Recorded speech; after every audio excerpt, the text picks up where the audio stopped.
நெல்லையை சேர்ந்த கிஷோர் என்ற இளைஞர் தாம்பரத்திலிருந்து செங்கல்பட்டு நோக்கி அரசு பேருந்தில் பயணித்த நிலையில் நடத்துனரிடம் 200 ரூபாய் கொடுத்து டிக்கெட் கேட்டிருக்கிறார்.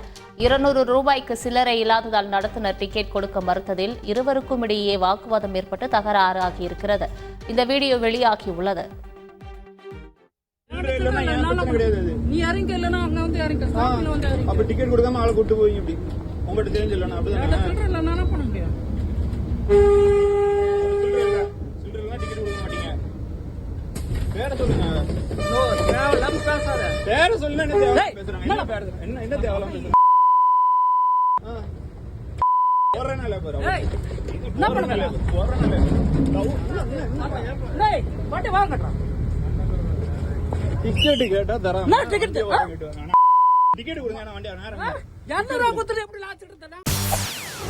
செய்திகளை உடனுக்குடன் தெரிந்து கொள்ள உடனே சப்ஸ்கிரைப் பண்ணுங்க.